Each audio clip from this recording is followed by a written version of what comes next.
Um, I don't have I don't have really any reports for you on the finalization of the injury stuff.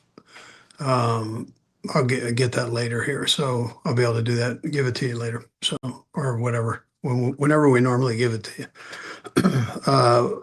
Listen, I'm proud of our guys for how they played. They came out all three phases, and I thought really did a nice job.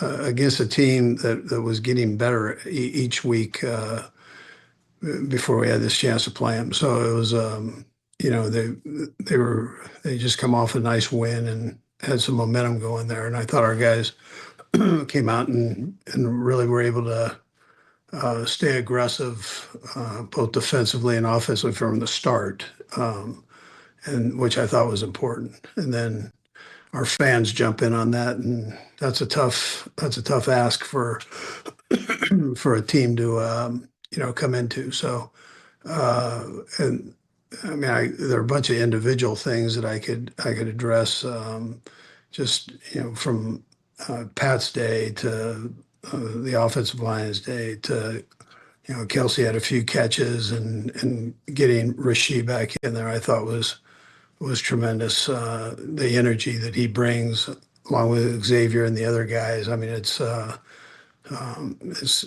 it's contagious. And then for a defense to shut out uh, an NFL offense is very rare. Just by the stat that you guys threw out there of I've never been a head coach and had a shutout. That's I've coached a couple of years, and for that to happen, that's obviously got to be a tough thing to do. So, but my hat goes off to Spags and his game plan, their coaches, and the coaches on the defensive side, and then our players just really amping it up. So that's a nice feat for our defense.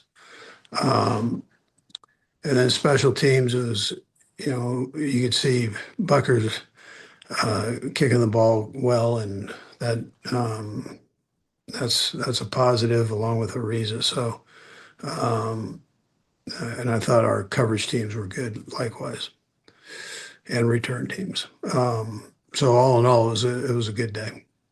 As far as Josh goes, I don't have any updates for you. Veach is handling everything there. And so we you know, just move on with that. All right. Uh, Time's yours. Let's go ahead and kick things off with Sam McDowell. Go ahead, Sam. Hey, Andy. All right, Sam. Hey, wanted to ask you just about you guys were really effective in short yardage yesterday, and you have been all year. How much of an edge is it to have Kareem in the backfield on those third and fourth in short plays? Yeah, so all our running backs ran hard yesterday, all three of them. Kareem has got a real knack for that. Uh, and he's got great vision, and just he's always been good at that part of it. And so having him back there that's a great thing. Having him on our roster is a great thing because he brings this veteran leadership and confidence to that group, which I appreciate. And he's seen a lot of things and been through a lot of things and does a great job of handling himself. Go next to Jesse Newell.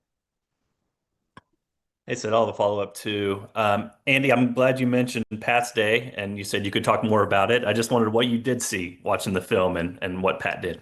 Yeah, I think you saw him execute all the phases in the offense. So we have different categories there, whether it's play pass movements, whether it's three-step drop, five-step drop, concepts, and then all the screen game that goes with that. So we do a variety of screens, and I like the way he handled that. His checks were good at the line of scrimmage. When he had to put a little Hollywood into things,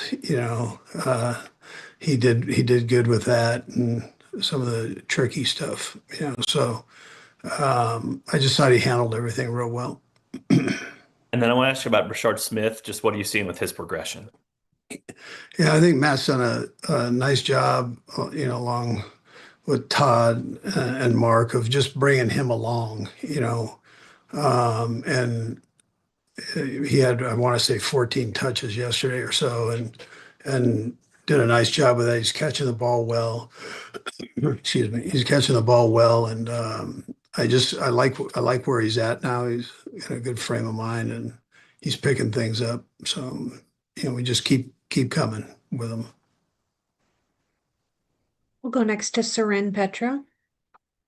And Sid, I'll have a couple questions here real quick if I could. Coach, kind of on the Brashard Smith, do you see him, number one, do you want a running back, a number one guy that is kind of the guy that can do everything, or is the game evolved to where, kind of having different guys for different jobs is that kind of thing? And Brashard specifically, is he a guy that you Yeah. think one day could grow into being the guy? Yeah, I've always believed you need three guys. I just think, well, we've normally used all three when we've had them. I've done that for a lot of years now, and so they're all contributing in their own way. I think it's important for Pop to get in there and get going. He is the best when he does that. Kareem understands that, and Kareem gets to pick and kind of choose where he goes in there, or we're able to pick and choose where he goes in there. So, and then Smith gives you a whole different, it's a different deal because he had played the wide receiver position at Miami, so University of Miami before he got to SMU. So his ability to catch the ball and on screens and those type of things is good, and he's got the protections down now, so he can stand back there and still protect.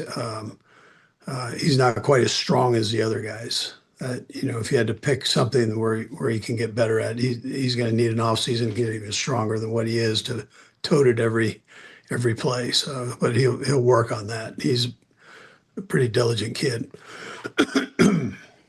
And then just to continue to ski in Jesse's wake here, on his Patrick Mahomes question, Sure. there's some Chiefs fans' ire has kind of been raised with some of the grades that some of the websites are putting out. And like right now, they have Patrick as the 14th best quarterback in the NFL. I know you don't get into that kind of stuff on the side, but do you see Pat as an average quarterback, or do you see him just to get you on the right? I know where you're going to go with this, but I Yeah.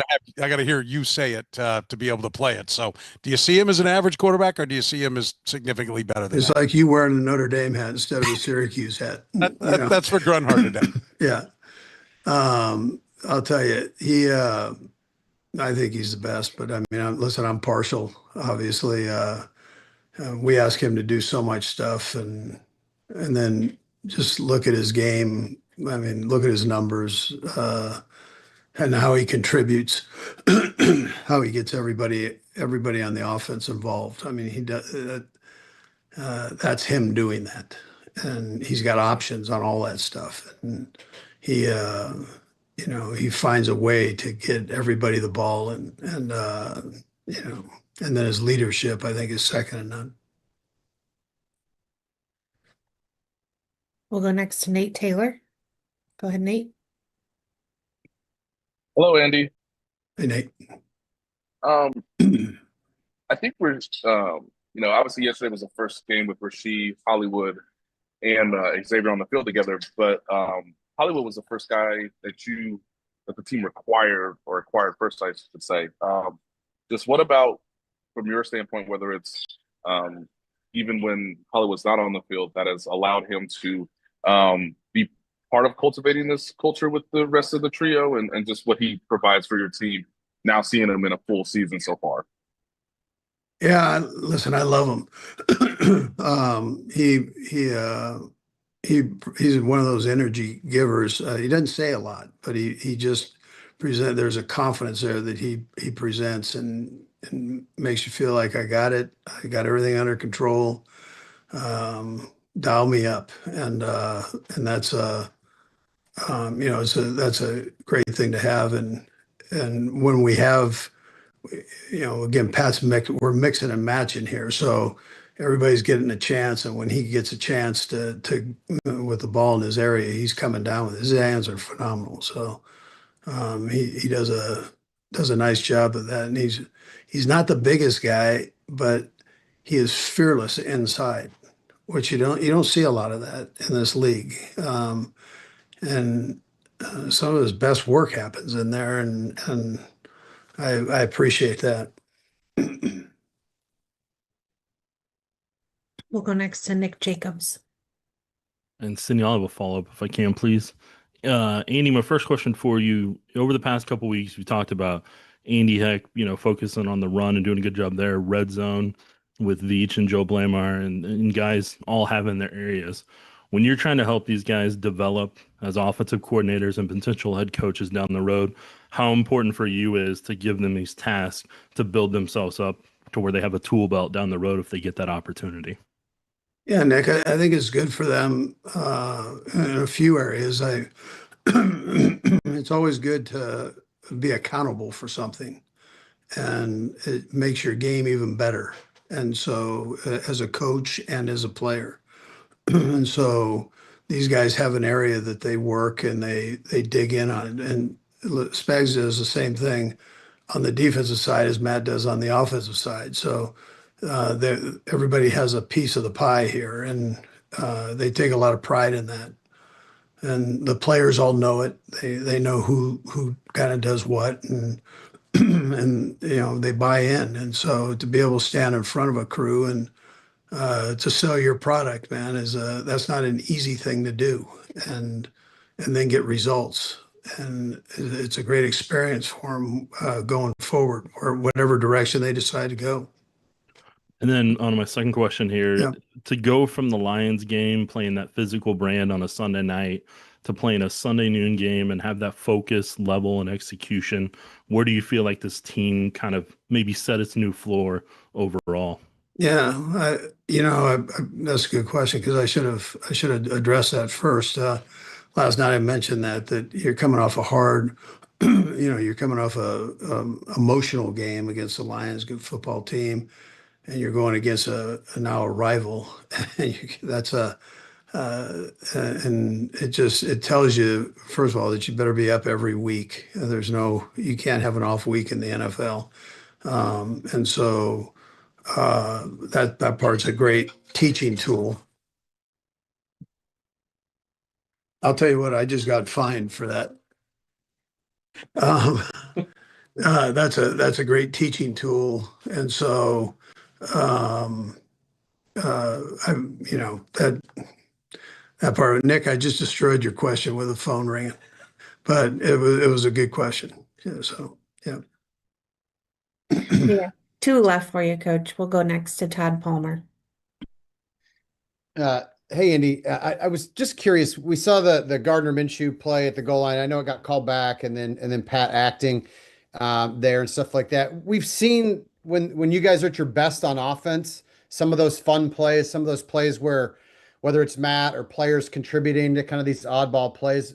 Which comes first? The success you guys have had the last couple weeks, does that lead to some of those kind of joyful plays, or did the joyful plays help kind of get the guys right and get the guys back in the get the right spirit around get preparation and stuff like that? Yeah, listen, the guys enjoy those. And if they're sound, that's where I've got the 51% on the thing. So, we practice them, and we feel like by the time we use them, they're part of the offense.